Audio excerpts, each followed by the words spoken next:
تحية من عند الله عليكم مباركة طيبة. وصلنا بهالسلسلة من حلقات كيفية التدبر الصحيح للمصحف الشريف. وصلنا للمبدأ 11 اللي هو لكل اختلاف في الرسم اختلاف في المعنى. يعني بمعنى أنه مستحيل المصحف يكون فيه كلمتين مختلفين بشكلهم، مختلفين بحروفهم، وبنفس الوقت يعطوا نفس المعنى تماما. هذا مستحيل. يعني مثلا أنه والد مثل أب، أنه وضع نفس المعنى، لا، هذا مستحيل. ليش؟ لأنه مو معقول القرآن يذكر لك كلمة تانية بنفس المعنى، لأنه رح تسأله أنت شو الهدف؟ شو الهدف من أنك أنت عم بتنوع الكلمات؟ يعني مشان يطلع موسيقى أحلى، مشان التسلية، مشان تطلع يعني أجمل؟ يعني هل يعقل أن القرآن تكون هيك عنده أهداف مثل أهدافنا لحنا لما بنكتب كتاب عادي؟ لحنا ممكن لما نكتب كتاب يكون حلو إنه الواحد ينوع بالألفاظ مشان ما يمل القارئ. ليش؟ لأنه نحنا أصلا ما عنا قدرة نكتب صياغة عظيمة مثل القرآن الكريم، فبالتالي منعوض ضعفنا عن الصياغة المثالية، منعوضها إنه ننوع بالمفردات تطلع أحلى. أما القرآن ما بينزل لهيك مستوى، وهذا اللي ثبت عمليا، يعني مو بس كقاعدة نظرية، عمليا كل شيء درسناه بهالقناة هي كله أثبت الدقة العجيبة للقرآن، وكيف إنه كل ما بتختلف الكلمة مهما كان اختلافها بسيط رح يكون في اختلاف بالمعنى. فمو بس إنه إذا والد معناته يختلف عن أب، حتى الرحمة يلي بتنلفظ بنفس اللفظ لكن كتابتها بتختلف من حيث التاء المربوطة والمبسوطة، فأثبتنا كيف إنه في اختلاف في المعنى. وهذا الشيء يعني هالدقة الشديدة بالتعامل مع القرآن كنت بفضل ربنا أول مين حط أساسها بتاريخ الإسلام. يعني قبلي هو الأستاذ محمد شحرور، هو يلي فتح الباب للتدبر، وهو قال إنه القرآن مفروض يكون دقيق جدا مثل علم الذرة، لكن هو نفسه ما قدر يتعامل مع القرآن بهالدقة الشديدة. إذن هذا جانب. هلا بنفس الوقت صار الناس اللي مقتنعين بهالكلام هذا بعضهم فهم الموضوع فهم غريب، فهم سطحي، فهم ممكن نسميه ساذج. يعني أنا ما عاد استوعبت إنه كيف بيخطر ببالهم هيك أسئلة، فكتير تكررت فاضطريت إني رد عليها. إنه بيقول لك طيب مزبوط كلامك، لازم يكون كل شيء دقيق وكذا. طيب معناتها شو الفرق بين هون كلمة أخوهم وهون كلمة أخاهم؟ قال بده يعرف شو الفرق بيناتهم. يعني هو مفكر إنه هون بيختلف المعنى لأنه اختلف في حرف ألف والواو. يعني هذا الشخص كأنه ما بيفهم شيء باللغة العربية، كأنه أمي، كأنه ما بعرف شيء عجيب جدا. يعني هون بكل بساطة أخوهم جاي كفاعل لأنه هو اللي عم بيقول، هو قال، بينما هون الملأ الأعلى أرسلوا صالح لعند ثمود فهو مفعول به، فبالتالي أخاهم منصوب.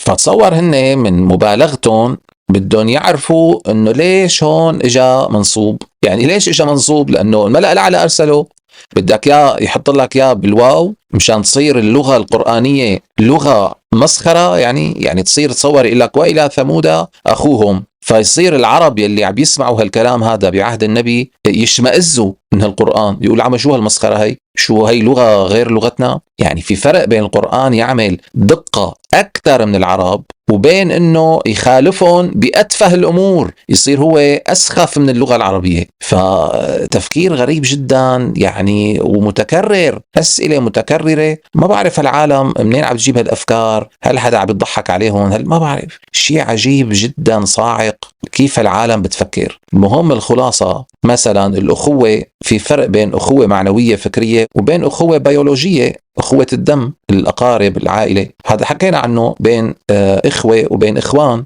فلذلك صالح هون لما إجا أخوهم ولا لما إجا أخاهم، كل الأحوال هو عم يحكي المصحف هون عن أخوة معنوية فكرية، بغض النظر إجا بمحل رفع ولا بمحل نصب ولا بمحل جر، يعني موضوع نفسه. فربنا يعافينا ويعافي العالم. المبدأ اللي بعده انتفاء العشوائية. فهاد بيسموه علماء التراث بعدم الحشو، لكن أنا لقيت تسميته المعاصرة هيك أفضل، بمعنى أنه مستحيل يكون في عشوائية بالمصحف. فمثلا لما أنت بتشوف الآيات وتلك حجتنا آتيناها إبراهيم، وبعدها بيقول لك ووهبنا له إسحاق ويعقوب كلا هدينا ونوحا هدينا من قبل. طيب ليش نوح بالذات قال عنه أنه هداه من قبل؟ طيب نطلع أنه نوح هو فعلا إجا للحياة قبل إبراهيم، فلما إجا ذكره بعد إبراهيم فاضطر المصحف يقول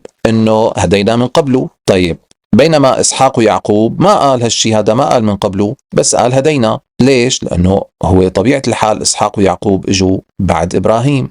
طيب نوح ما كان ممكن يذكروا القرآن قبل إبراهيم وتنتهي القصة؟ بيذكر نوح هون مثلا وبعدين بيذكر إبراهيم وإسحاق ويعقوب وهكذا. ما كان بيقدر طبعا، لكن هو تعمد هالشي هاد لعدة أهداف، منها وعلى رأسها أنه يفهمك أنه كل الشخصيات اللي حتنذكر بعده بهالسياق هذا، لأنه هون في عدة آيات وفي شخصيات كتيرة بهالسورة هي، مشان يفهمك أنه كلياتهم ترتيب هو الترتيب الصحيح حسب ولادتهم، إمتى ولدوا إمتى إجوا على الحياة. إذا تأكيده هون لموضوع الزمن، مين إجا قبل مين، مشان يفهمك أنه انتبه أنه كل شيء حيجي هو ترتيبه ترتيب زمني. إذا ما في شيء اسمه عشوائية بالقرآن ولا صدفة، وإنما كل شيء بينذكر من معلومة فهي لحتى تكشف لك أسرار أعمق بالمصحف. بالمقابل شخصيات وردت بأماكن تانية لكن بترتيب مختلف. طيب ليش؟ هنيك ما كان في تأكيد على موضوع من قبل ولا من بعد ولا موضوع الزمن، معناتها هنيك عم يرتبهم كمان ترتيب دقيق لكن مو وفق الزمن، وإنما وفق اكتساب لصفة معينة واختلاف درجة اكتسابهم لهالصفة. يعني مثلا عم بيقول، رح بسط لكم مثال يعني زيادة عن اللزوم، مين أكثر واحد فيهم كان عالم مثلا، فبمجال معين بأماكن معينة بالمصحف ممكن يرتبهم ترتيب تاني مو وفق الزمان، وفق العلم، مين أعلم واحد فيهم بعدين اللي أقل علم وهكذا، أو بالعكس مين العالم مين بعدين أعلم منه، مين اللي أعلم من الاثنين وهكذا، حسب صفة معينة، العلم، القوة، أي صفة بتخطر على بالك في احتمالية أنه القرآن يصنفها كذا. كمان وصلتني أسئلة أنه مدام هاد قبل هاد، طب بمكان تاني ليش انذكر بترتيب تاني؟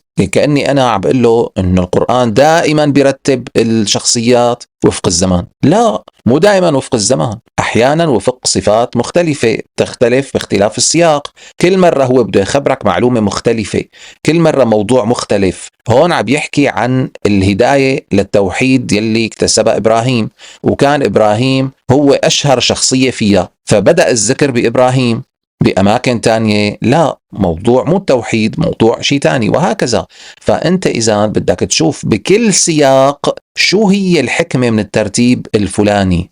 على فكرة يعني يا ريت هن علماء التراث التزموا بهذا المبدأ اللي يسموه هن عدم الحشو، اللي هو انتفاء العشوائية. يعني هن مجرد اعترفوا بالترادف بالمصحف، هن نسفوا هالمبدأ كلياته ونسبوا العشوائية للقرآن ودمروا كل شيء.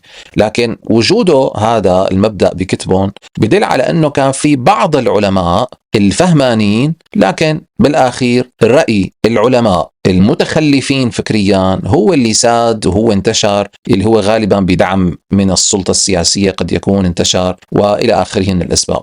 كمان مثال تاني على انتفاء العشوائية، أنه مثلا إسماعيل وإبراهيم علاقتهم ببعض وإسحاق ويعقوب، بما أنه كل المواضع يلي ذكرت إسحاق كابن واضح كولد واضح لإبراهيم، لما تذكر إسحاق بهالوضوح هاد كانت دائما ما تذكر إسماعيل نهائيا مع إبراهيم، وإنما تذكر إسماعيل مع إبراهيم بسياقات تانية، بسياق له علاقة مثلا ببناء الكعبة، له علاقة بالإعانة ومساعدة إسماعيل لإبراهيم إلى آخره. أما النصوص الواضحة كالشمس إنه هذا إسحاق هو ولد إبراهيم، ما إجا هيك شيء لإسماعيل نهائيا.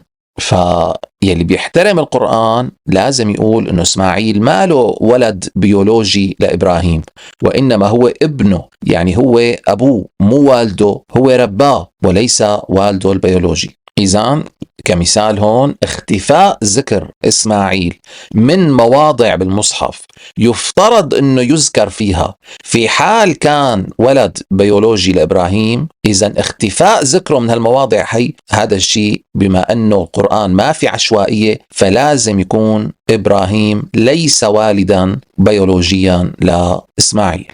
ومن ناحية تانية أنت حتى تعرف أنه استنتاجاتك صحيحة، فمن أهم الأسس يلي بتفيدك أنك تشوف أنه نتيجة بحثك اتطابقت مع بحوثك التانية، اتطابقت مع بحوثنا يلي أنت بتآمن فيها وشفت الأدلة عليها. يعني مو يكون كل بحث لوحده ومتعارضين. أنت هون خرجت بنتيجة معينة، هل عم تتطابق مع نتائج أخرى أنت استنتجتها من القرآن؟ في انسجام بين هالمواضيع كلها اللي عم تطلع فيها أنت كمتدبر، مثل ما شفتوا عنا بفضل ربنا إنه كيف كنا نستنبط شيء ولسه ما درست أنا بقية البحوث. لما أدرس البحث اللي بعده لاقي سبحان الله عم يتطابق وينسجم مع البحث اللي قبله، بدرس الثالث بيطلع منسجم مع اللي قبله، وهكذا كله منسجم مع بعضه. لتاريخ اليوم بعد كل هالسنوات شايفين انتم كيف البحوث كلها منسجمة مع بعضها. فإذا أنت تدبراتك عم تطلع بهالانسجام مع بعضها فهي إشارة على أنه شغلك صحيح. يعني هي واحدة من الإشارات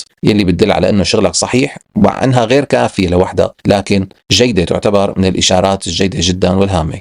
والحمد لله رب العالمين.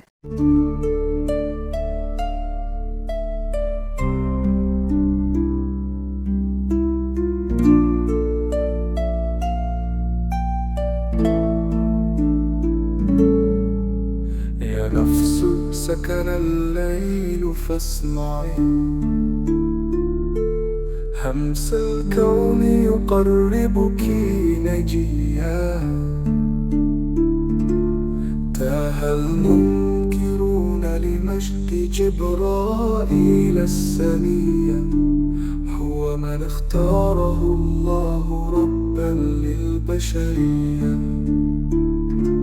هلمي معي نسمع منه أسرار الأبدية، يقول مع عبادي يا أبنائي ما خلقتكم إلا لترقوا في المعية، أدخلكم في امتحانات لتثبتوا أهليتكم للإدارة العالية.